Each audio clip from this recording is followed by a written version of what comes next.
Sabe aquela sensação de que, às vezes, nos nossos relacionamentos, parece que estamos repetindo uma história que nem fomos nós que escrevemos? Como se existisse um roteiro invisível criado lá atrás, na nossa infância. Pois é, a análise de hoje vai mergulhar fundo nisso. Vamos descobrir juntos como esse roteiro é formado e, o mais importante, como é que a gente pode começar a reescrever o nosso próprio final.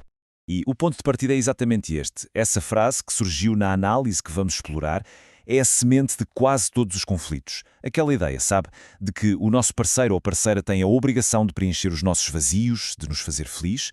Vamos ver como essa crença é construída tijolo por tijolo, desde muito cedo. Então, para a gente entender essa dependência, a gente precisa voltar à origem de tudo. E vamos fazer isso através de um caso real que nos vai mostrar na prática como o nosso primeiro modelo de amor, que é a nossa família, cria esse roteiro que depois seguimos, muitas vezes sem nem perceber, na vida adulta. E aqui temos a Silvana. O caso dela vai ser o nosso guia nessa jornada, porque as dificuldades que ela enfrenta hoje no casamento não surgiram do nada de forma aleatória. Não. Elas são um eco, um espelho direto das suas primeiras experiências com o pai e com a mãe. E aqui a gente começa a ver, de forma muito clara, como esse roteiro foi desenhado. De um lado, a figura do pai. A atenção dele era condicional. Ele só se conectava com a filha quando os interesses eram os dele. E qual é a lição que a criança aprende com isso? Para eu ser vista, para eu receber amor, eu preciso agradar, eu preciso me adaptar. Do outro lado, a mãe, descrita na análise como o caos. Ela estava emocionalmente ausente, focada na vida lá fora, o que acabou por deixar um vazio de afeto gigantesco. E as consequências diretas dessa dinâmica são estas feridas emocionais. A sensação de ser invisível para o pai, a não ser se comportasse como ele queria. O sentimento de rejeição, de abandono, por parte da mãe ausente. E o que é que uma criança faz para sobreviver a isto? Ela cria uma espécie de couraça racional, sabe? Ela aprende a engolir o choro, a ser forte, a resolver tudo. Ela cresce rápido demais.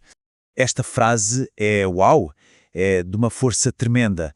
É o grito da criança interior da Silvana. É como se a alma dela dissesse: eu não nasci para preencher os teus vazios. A minha existência tem um propósito para além de servir às tuas necessidades. É uma recusa total em ser um objeto para a felicidade dos outros. E como vamos ver, este sentimento vai ecoar bem alto na sua vida adulta. Mas a história não acaba aqui. A gente precisa de ir ainda mais fundo. Porque estes padrões geralmente não começaram com os pais da Silvana. Muitas vezes, eles são herdados. É uma corrente que atravessa gerações. Vamos ver como isso funciona. E aqui a gente chega a um conceito fundamental, o fluxo interrompido do amor. A análise mostrou que a mãe da Silvana também não recebeu o amor afetivo da sua própria mãe e por isso ela simplesmente não sabia como dar. Ninguém dá o que não tem, certo? Então, o que é que ela fazia? Ela compensava com o cuidado material. Cuidava da casa, da comida, da roupa, dava coisas, mas a conexão emocional, o afeto, isso ela não conseguia transmitir. O resultado disso é um legado emocional muito pesado, um choro preso que vai passando de mãe para filha, de geração em geração, uma tristeza que nunca foi sentida de verdade, que nunca foi expressa e que por isso se tornou uma espécie de herança invisível. Isto, claro, não apaga a dor da Silvana, mas traz uma nova camada de compaixão e de entendimento para a história da mãe dela. E agora chegamos ao grande momento, o momento ahá, é aqui que todas as peças se encaixam. Vamos ver como aquele roteiro da infância é replicado de forma quase perfeita, como se fosse um espelho, no casamento da Silvana. Este quadro é brilhante porque mostra essa dinâmica de forma muito clara. Olhem só, a Silvana, que na infância aprendeu que precisava de cuidar das emoções dos pais, o que é que ela faz? Ela torna-se a mãe do próprio marido, o Jorge. Tenta controlar, cuidar, resolver tudo por ele. E o Jorge, que por sua vez se sentiu sufocado pela sua própria mãe, assume inconscientemente o papel de o filho. E como é que ele reage a esse controlo? Com rebeldia? Com raiva? Exatamente como um adolescente. E o X da questão é este. A relação deixa de ser um encontro horizontal, entre dois adultos do mesmo tamanho. Ela transforma-se numa dinâmica vertical, de cima para baixo, de mãe para filho. É aqui que nascem os jogos de poder, a frustração, a falta de intimidade. A conexão de verdade desaparece. E esta frase é o grito da alma do marido. É um pedido desesperado para restaurar o equilíbrio perdido.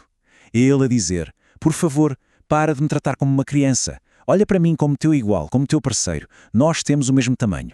Mas a melhor parte é que, quando a gente entende o padrão, quando a gente traz luz a este roteiro escondido, a gente ganha o poder de o mudar. E é isso que vamos ver agora. A partir daqui, o foco é na solução, no caminho que a análise sistêmica aponta para a cura. Então a resolução passa por 3 passos. 3 movimentos essenciais.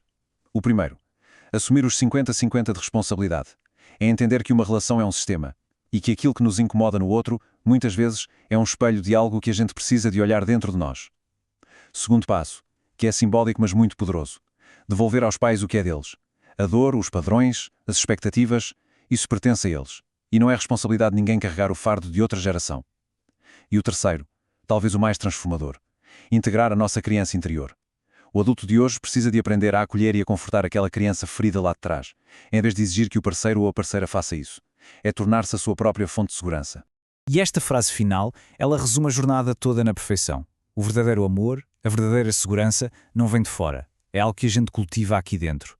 E quando a gente finalmente acolhe as nossas partes feridas, aquele medo que nos paralisava pode, finalmente, ser transformado em força para construir relações muito mais saudáveis e verdadeiras. E a gente termina com essa reflexão, porque a história da Silvana, de uma forma ou de outra, ecoa em muitas das nossas histórias. E fica a pergunta no ar. Que roteiro familiar oculto, que papéis invisíveis e que ecos do passado poderão estar neste preciso momento a moldar as nossas próprias relações? Porque ter consciência disso, bom, ter consciência é sempre o primeiro passo para a mudança.